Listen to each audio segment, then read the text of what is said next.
gente vai falar um pouquinho sobre Henri Vallon, a teoria psicogenética e as fases do desenvolvimento infantil. Henri Vallon foi um médico, foi um psicólogo e um filósofo francês que viveu entre os anos de 1879 e 1962. Ele se dedicou ao estudo da criança por acreditar que esse era o melhor caminho para compreender a origem dos processos psicológicos do ser humano, explorando as áreas cognitivas, afetivas e motoras. Ele acreditava também que a escola deveria fornecer uma educação integral para a criança, ou seja, abordando as questões afetivas, motoras e cognitivas. A psicologia genética ela vem a se interessar pelas origens dos processos psíquicos, ou seja, dos processos psicológicos.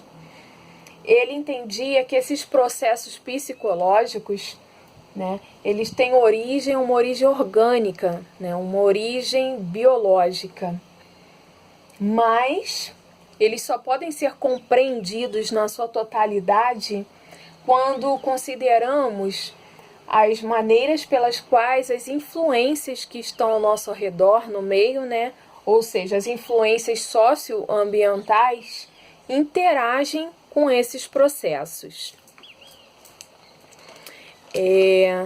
Henri Vallon, ele nos traz a questão de que o pensamento, na verdade, de que nós nos desenvolvemos entre as interdependências, entre os fatores biológicos e os fatores sociais.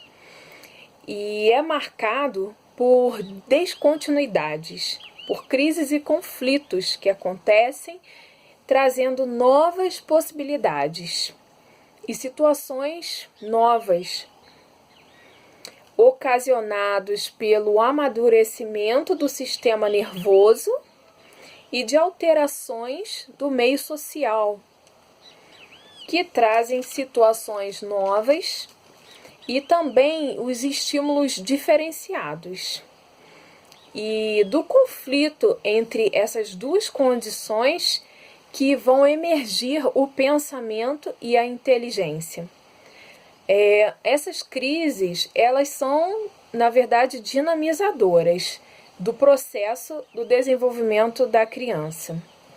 A inteligência, ela se desenvolve após a afetividade. E a inteligência, ela surge de dentro da afetividade e estabelece com essa afetividade uma relação de conflito. Por isso, muitas das vezes nós nos conectamos mais com as coisas que gostamos do que com aquelas que muitas das vezes não nos traz interesse, aquelas que a gente não gosta.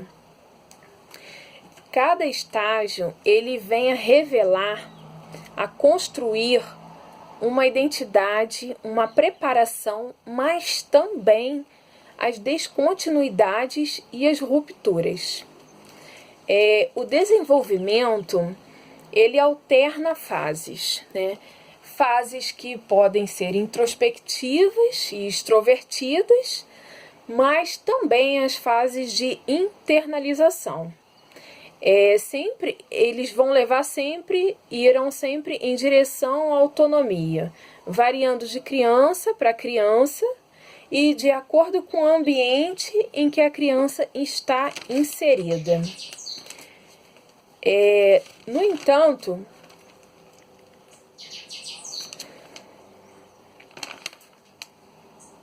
de acordo com o Vallon, em sua teoria, o fator orgânico ele vai sempre influenciar diretamente o pensamento.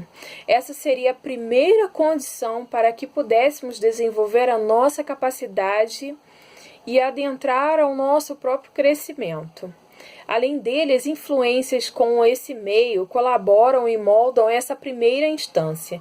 De acordo com a teoria dele, o homem ele é fruto da combinação entre as influências fisiológicas e sociais. E com isso, a avaliação e pesquisa do psiquismo não pode validar nenhum outro dentro do aspecto evolutivo.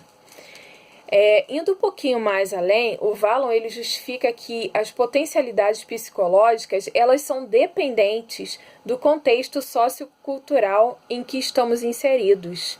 Assim, o desenvolvimento do sistema nervoso ele não seria algo suficiente ao crescimento completo das capacidades cognitivas.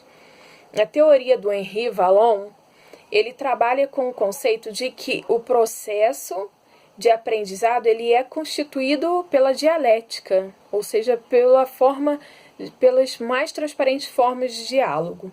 Nesse caminho, fica desaconselhado indicar verdades absolutas sobre o modo como aprendemos. Por isso que a revitalização de possibilidades e direcionamentos se mostra mais indicado a essa perspectiva.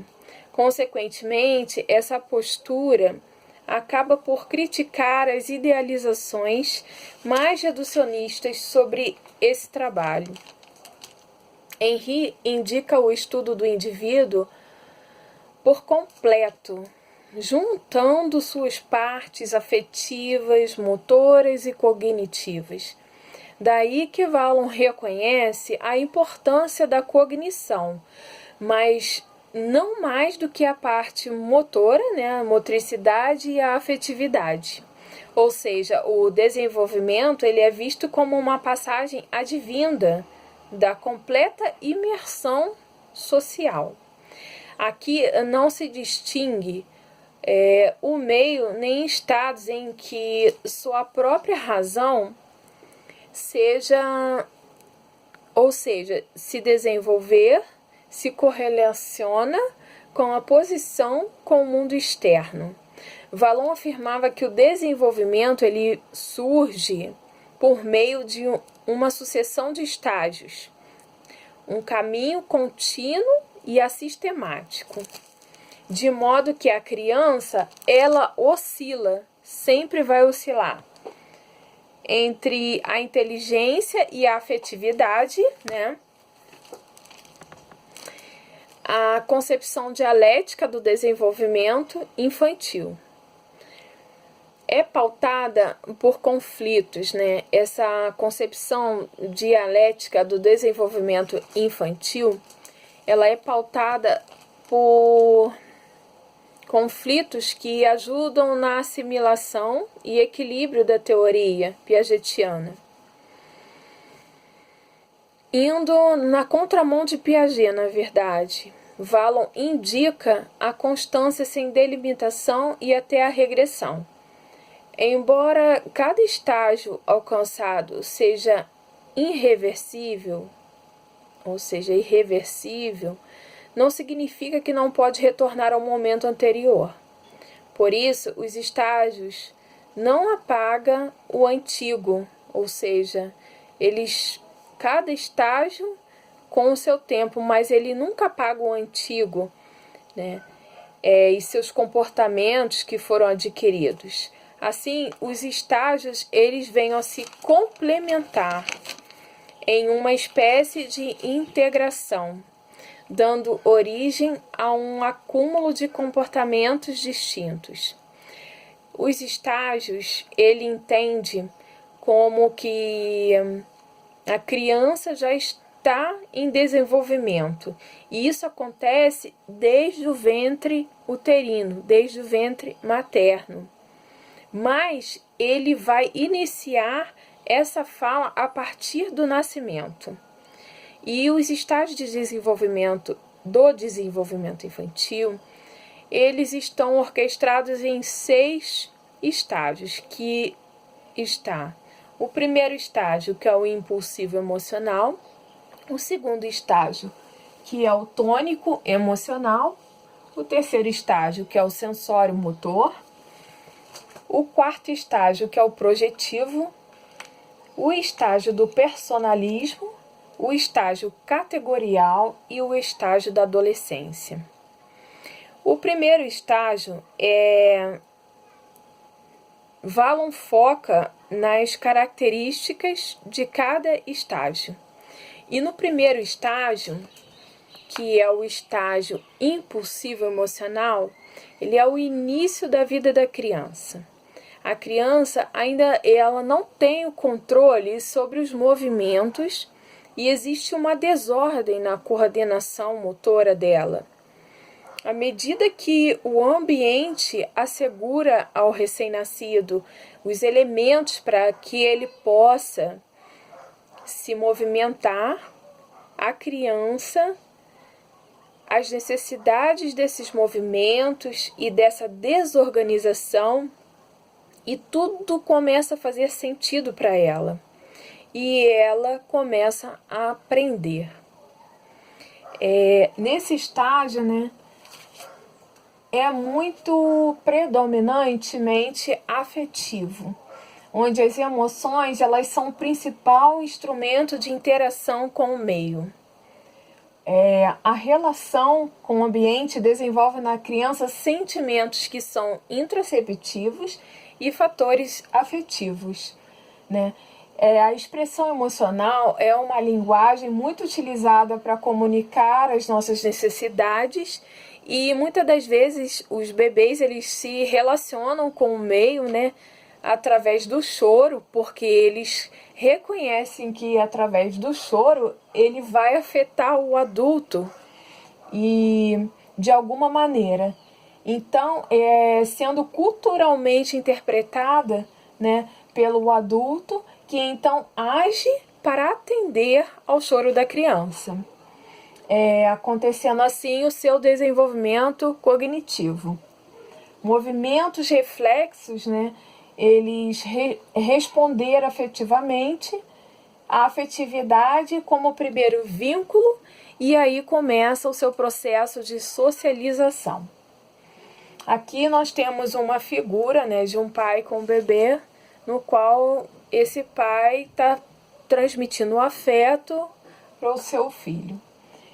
No estágio tônico emocional, ele vai acontecer mais ou menos em média entre os 6 meses e 12 meses de vida. O movimento como campo funcional, né, ele ainda não está desenvolvido, mas a criança não possui ainda nenhuma perícia motora.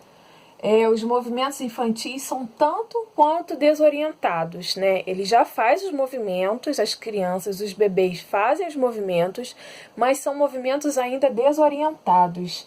Mas a resposta do ambiente aos movimentos dessa criança, né, do movimento infantil, permite que a criança passe da desordem gestual a uma emoção, às emoções diferenciadas, né? E a exploração do mundo começa principalmente através dos sentidos. No terceiro estágio, que é o sensório motor, que vai em média entre os 12 meses e 24 meses de vida, que é mais ou menos dos 3 meses de idade até aproximadamente o terceiro ano de vida, é a fase onde onde a inteligência predomina. E o mundo externo, ele prevalece nos fenômenos cognitivos. A inteligência, nesse período, é tradicionalmente particionada entre inteligência prática, obtida pela interação, né, que acontece de objetos com o próprio corpo da criança, e inteligência discursiva, ou seja, que vai sendo adquirida através da imitação e da apropriação da fala, da linguagem. O quarto estágio vem a ser o estágio que vai mais ou menos entre os 2 e os 3 anos de idade, que é o estágio projetivo. Nesse estágio, no estágio projetivo, os pensamentos muito comumente se projetam em atos motores. E aqui começa o desenvolvimento motor da criança, ou seja, surge quando o movimento deixa de se relacionar exclusivamente, né, com a percepção e a manipulação dos objetos. A expressão gestual e oral, ela é caracterizada pelo pensamento de representação, né, das imagens mentais, né, por meio de ações cedendo lugar às representações que vão independer do movimento dela. A atividade projetiva, ela produz representação e se opõe a ela, permitindo que a criança avance em relação ao pensamento presente e imediato. Valam da grande importância ao simulacro, que é a imagem, né? A imagem que imita uma coisa ou uma pessoa. E a imitação, que considera sempre imprescindíveis para novas aprendizagens. Então, a criança, né, começa a ter um processo muito diferenciado e muito evolutivo neste estágio. A partir desse estágio, a criança é capaz de dar significado aos símbolos e ao signo. No quinto estágio, vem o estágio categorial, e ele acontece entre os 6 anos aos 11 anos de vida. E aqui é muito interessante porque é um estágio onde a imitação, onde a criança se projeta muito no adulto, né? E engraçado que no começo dos estágios, nos primeiros anos de vida, a criança tem um adulto como um exemplo, né? E ela quer imitar esse adulto e ela projeta muito na questão no próprio adulto, nas pessoas que estão à sua volta. Já na adolescência, essa contradição acontece. Ela já quer contrariar, né, as questões contraditórias e ela quer ter a sua própria autonomia e a sua diferenciação. Então, nesse estágio categorial, ele é sucedido por um período de acentuada predominância da inteligência sobre as emoções. A criança ela começa a desenvolver as capacidades de memória e atenção voluntária. Geralmente manifesta-se entre os 6 e os 11 anos de idade e se formam as categorias mentais, ou seja, os conceitos abstratos, né, que abarcam vários conceitos concretos sem se prender a nenhum deles. O poder de abstratação da criança é consideravelmente amplificado, provavelmente por isso mesmo é nesse estágio que o raciocínio simbólico se consolida como ferramenta cognitiva. E aqui a criança começa a ter mais autonomia, né, direcionar mais a sua autonomia, né, ela está mais junta com a sua família e começa a ter uma certa oposição ao adulto.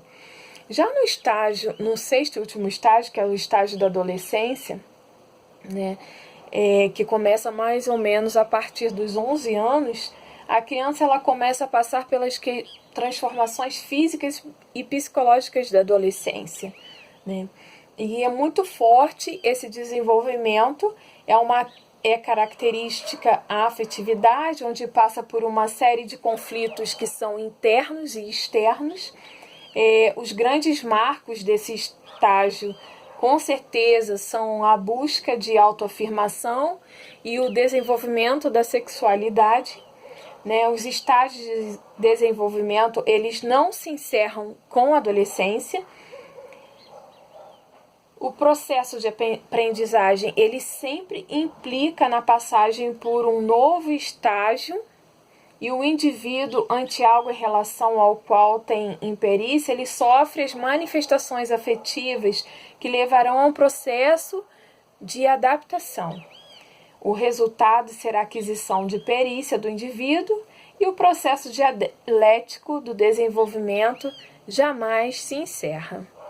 Bom, esse é um pouquinho do vídeo que eu propus a fazer, o que eu achei muito importante e relevante vocês conhecerem. Espero que vocês tenham gostado e até uma próxima aula.